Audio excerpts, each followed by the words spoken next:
Teshile and hello. I'd like to give you another pointer that's going to help you develop a more successful meditation practice. So we have 5 points in this video that we're going to talk about. And these are 5 mental states, 5 mental functions that you bring to meditation with you. So when you're meditating, what do you meditate on? This depends on the object of meditation that you're using. So in my experience, what I did was I went through 3 different stages in developing concentration. I worked on an outer image, and then I worked on an inner image, and now I'm working on abstracts.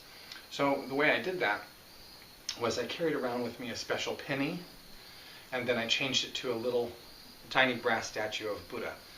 And I would put one of those objects in front of me, and I would lock my eyes on it and try to hold my mind on that image as long as I could, without my mind wandering. Now, there are some mindfulness meditation teachers that talk about just follow your thoughts. Wherever your thoughts go, just follow your thoughts. And that's not mindfulness. That's actually the opposite of mindfulness. That's the mind wandering. Mindfulness is when the mind is fully engaged in the object. So when you recognize that the mind has wandered, you gently bring yourself back without judgment back to the object that you're concentrating on. Okay? So within these 5 points, the first point is called Dunpa. And Dunpa means intention. You set your intention on that object. You lock your awareness on that object. You intend to develop your concentration. Okay, so there's an aim. There's a goal in mind. You don't sit down and just feel blissed out, zoned out. There's a goal. Meditation is an activity, and it's a directing of mental functions towards an object and a goal. So in this case, we're wanting to develop more clarity, more concentration.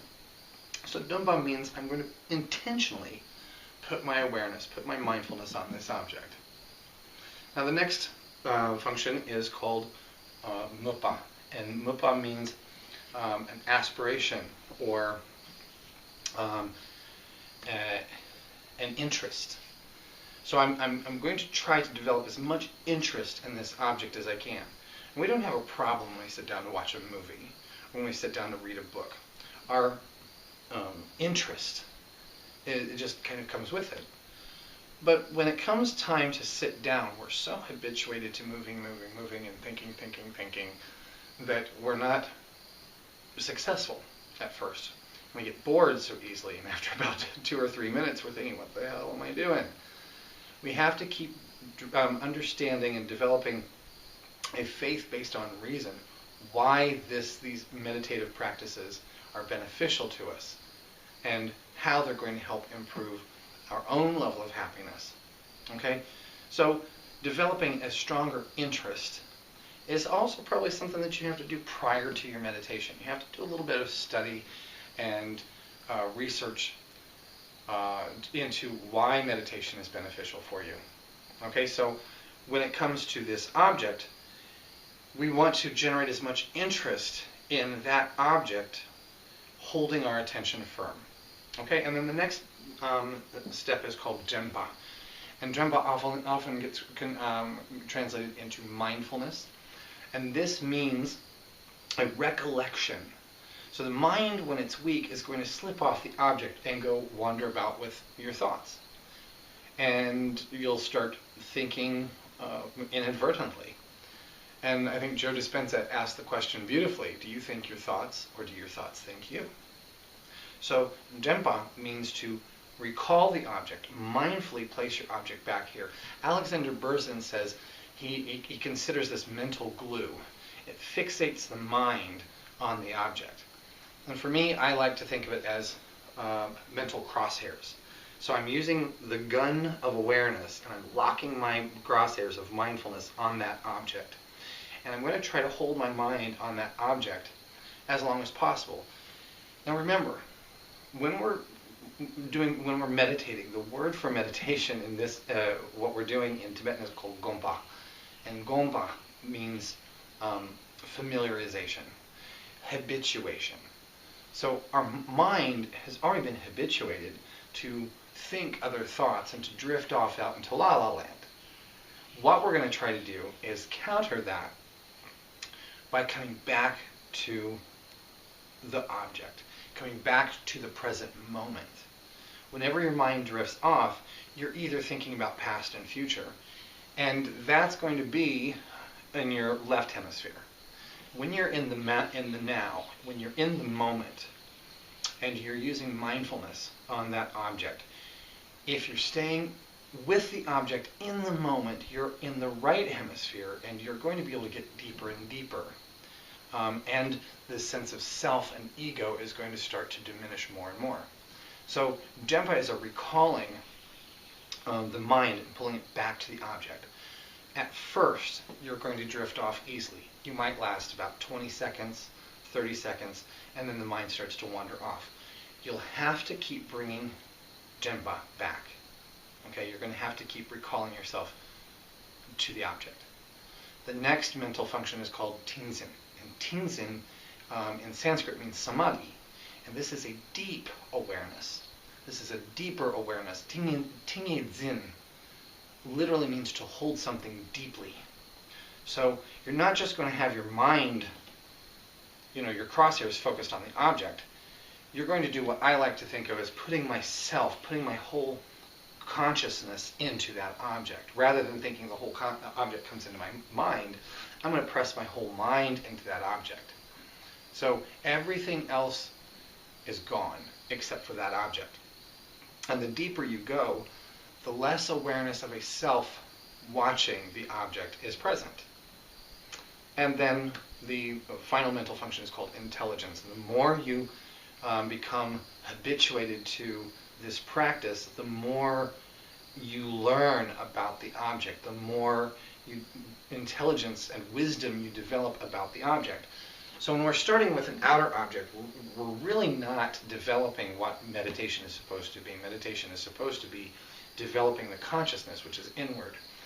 So when I'm focusing on an outward object like that penny or the statue of the Buddha, I was only working on my concentration. And as I started to move it inward and then redraw the image of the Buddha, then that becomes an inward consciousness. Now I'm developing the mind.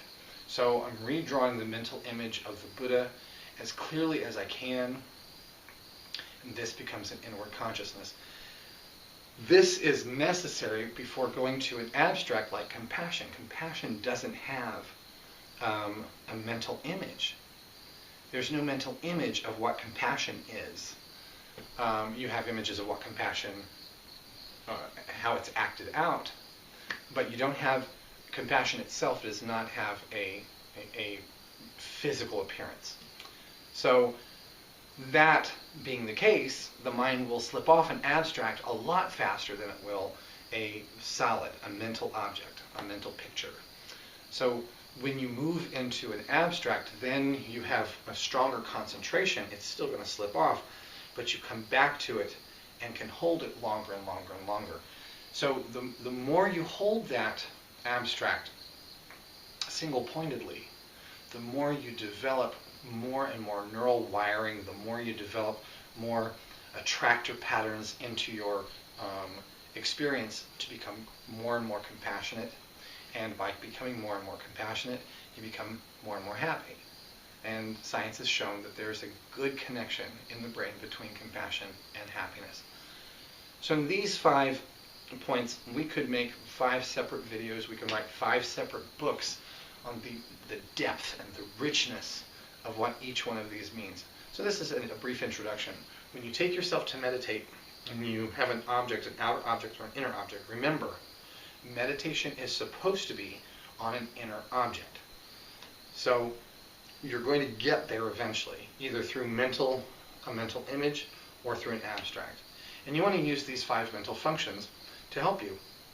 Now, there's 2 schools of thought here. There's Vasubandhu, who talked about these 5 in a general way, what happens when you look at an object.